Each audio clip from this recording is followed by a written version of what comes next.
Obrigado, Bruno. Já tem algumas perguntas aqui que chegaram. Eu vou começar com o Alex, que tinha feito a exposição anterior.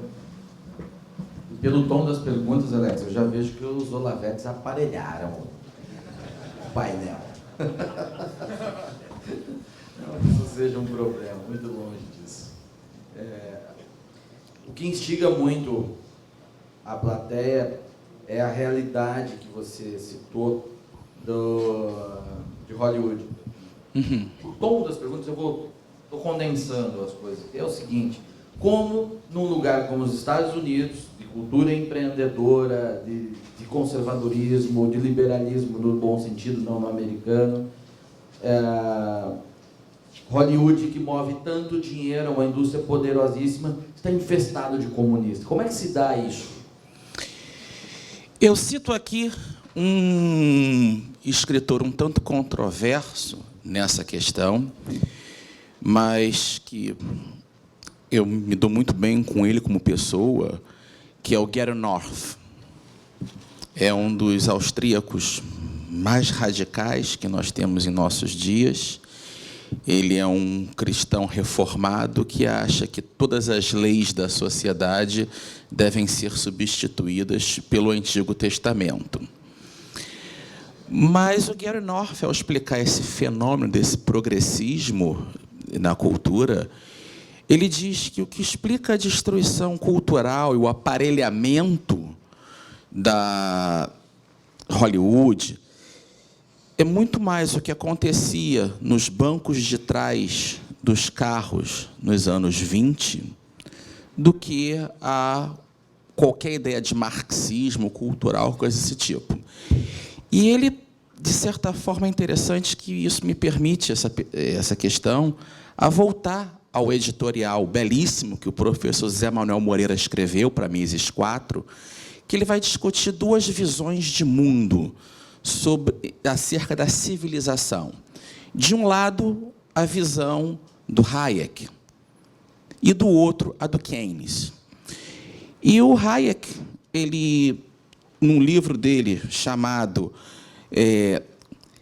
New Studies in Philosophy, Economics and History of Ideas, ele diz o seguinte: estou plenamente convencido que para regressarmos a uma estabilidade razoável, para não dizer uma prosperidade durável, precisamos, antes, de exorcizar o incubo keynesiano, ou seja, o demônio keynesiano.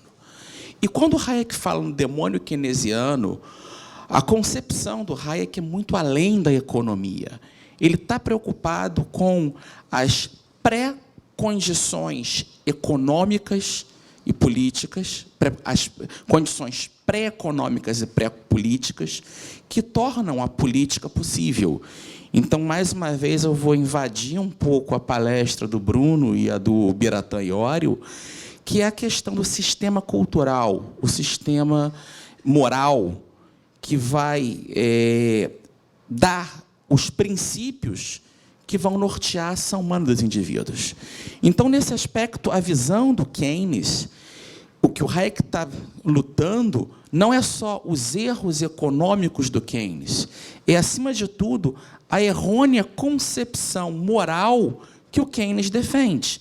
E é muito claro, eu volto aqui mais uma vez ao editorial do professor Zé Manuel Moreira, quando ele cita uma passagem da própria autobiografia do Keynes, My Early Beliefs, minhas primeiras crenças, em que Keynes diz o seguinte, abre aspas, recusávamos totalmente qualquer obrigação pessoal de obedecer a normas gerais. Reclamávamos o direito a julgar cada indivíduo segundo os seus méritos e acreditávamos ter a sabedoria, experiência e autocontrole necessários para o fazer com êxito.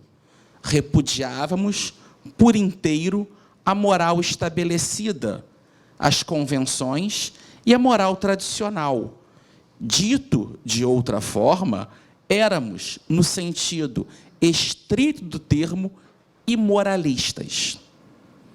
Então, a grande briga civilizacional, por um lado, o que Hayek defende, e, por outro lado, o que Keynes está defendendo, se espelha em Hollywood hoje em dia. De certa forma, quando Nixon diz todos somos agora keynesianos, ele disse uma verdade. Os Estados Unidos, a grande tragédia americana do século XX, é que, em termos culturais, a grande economia é keynesiana, mas a grande cultura também é keynesiana. E aí, eu acho que é importante voltar um pouco à revolução cultural do chamado grupo do Bloomsbury, na Inglaterra. Virginia Woolf, Keynes, Bertrand Russell. Existe uma discussão cultural que está ali, que é o que dominou a indústria de Hollywood. Então, mais do que um esquerdismo marxista, é esse caldo cultural progressista desse grupo que domina a questão. Então, acho que esse editorial de Zé Manuel Moreira, ele esclarece um pouco e mostra que, mais do que os nossos tacanhos inimigos marxistas de centros acadêmicos, nós temos um inimigo muito mais sofisticado e, por isso, mais perigoso, que é essa mentalidade do Bloomsbury, que a própria economia keynesiana, o ideal de que a longo prazo estaremos todos mortos, ele não é uma consequência econômica, ele está no campo pré-econômico, na questão moral, na questão política. Então, é importante, na questão cultural, entender Keynes, e é o que o Zé Manuel faz, passa por entender essa visão, até porque Keynes não era um economista, ele era um filósofo.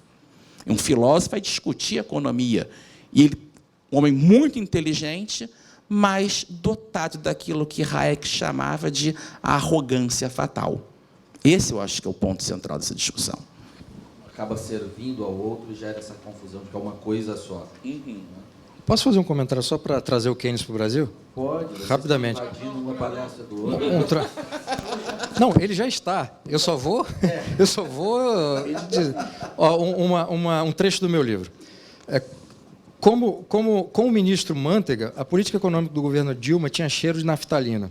Suas decisões eram uma mistura de nacional-desenvolvimentismo, iniciado por Vargas na década de 30, e que ganhou evidência durante o regime militar, e da já mencionada concepção defendida por economistas da CEPAL nas décadas de 50 e 60.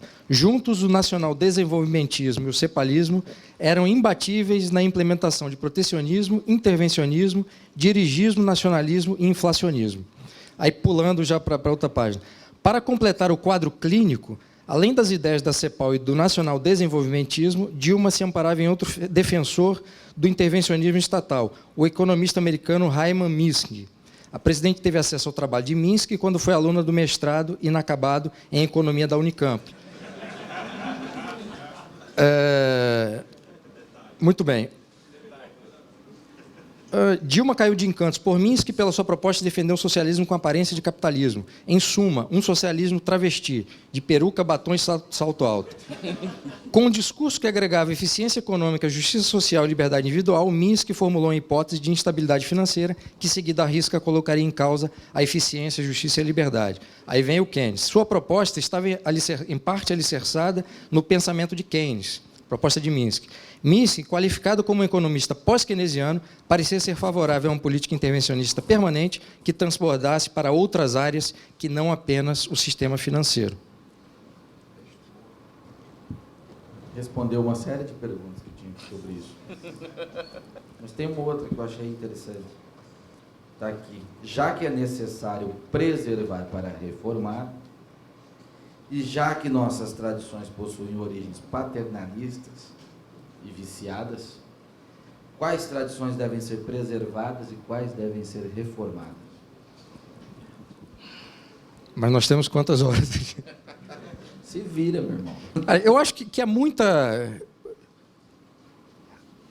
coisa boa que foi construída pela sociedade ao longo da nossa história, apesar desse início patrimonialista, apesar de uma mentalidade intervencionista e autoritária que foi sendo profissionalizada. E como eu mencionei ontem, o único período da história em que se tentou superar essa origem patrimonialista foi a partir da chegada de Dom João VI no Brasil e até o fim do Segundo Reinado.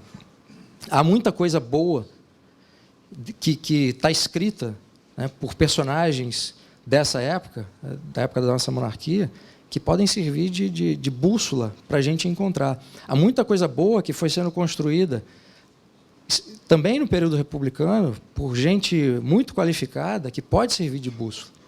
O grande problema é que o debate não está sendo pautado por essas bússolas virtuosas.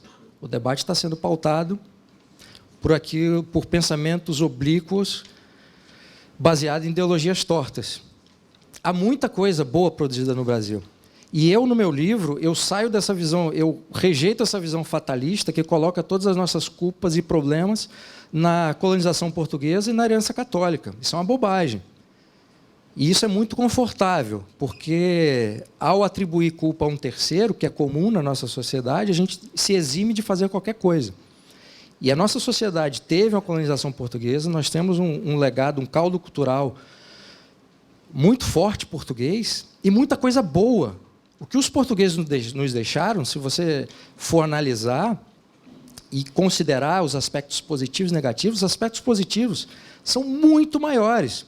Só que, como bons filhos dos portugueses, a gente tende a elevar as coisas ruins e soterrar as coisas boas. Não é? É nossa responsabilidade. O Brasil também teve uma imigração muito grande de outros povos. O Brasil, no fundo, tem uma grande preocupação que é histórica, e Vargas tentou, cooptando intelectuais, a partir dos anos 30, para criar artificialmente uma ideia de Brasil. Aliás, essa ideia, até durante o Império, já foi tentada, né? Criar uma ideia de Brasil artificialmente, de cima para baixo. Mas a grande virtude que nós temos hoje no Brasil, da sociedade brasileira, por tudo que nós passamos, é sermos uma sociedade plural. É ser uma sociedade com uma herança de vários povos diferentes. E a gente não aproveita isso. A gente está sempre preocupado em identificar ou criar um aspecto que nos identifique como brasileiro, brasilidade e tal, e é sempre tudo muito forçado, né? É sempre um elemento que geralmente é externo.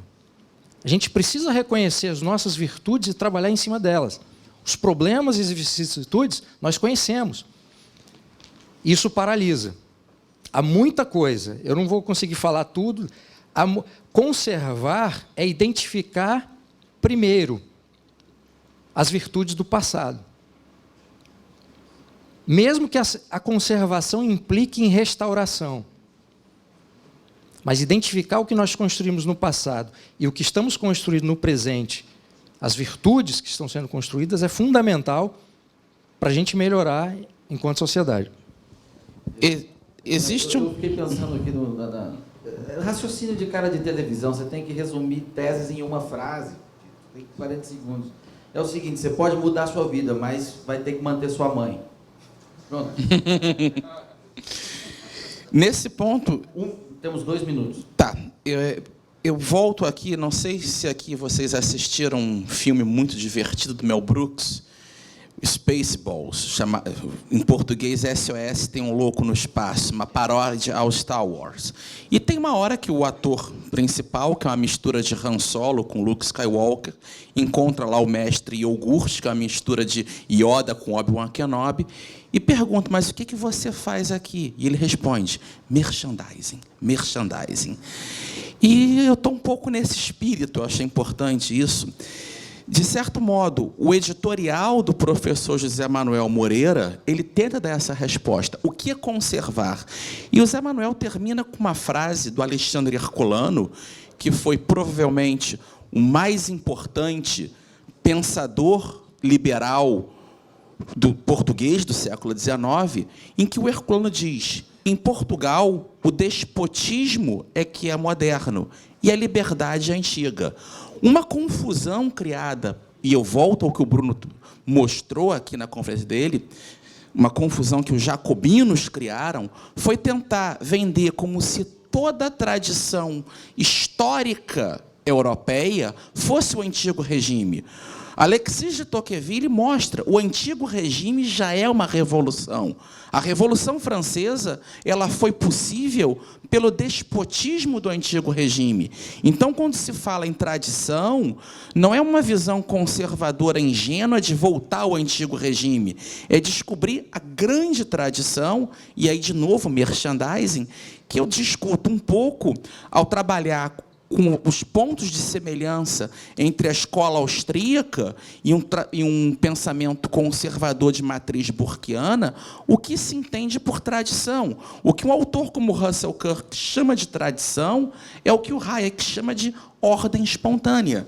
Então, acho que é importante voltar a esse debate e, sempre, definição de conceitos. No princípio, são os conceitos. Para concluir, deputado, 30 segundos. Muito da confusão política, econômica, cultural que nós temos hoje é pela falta de conceitos. Nós discutimos palavras sem defini-las. E como o Lord Acton gostava de lembrar, se nós perdermos as nossas palavras, nós perderemos a nossa liberdade.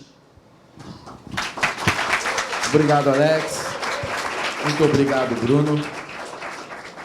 Agora nós vamos ao intervalo, 10 minutinhos. Retornamos às 10h42, porque estouramos o tempo em 2 minutos, mas não vamos invadir o intervalo. Aproveitem para conhecer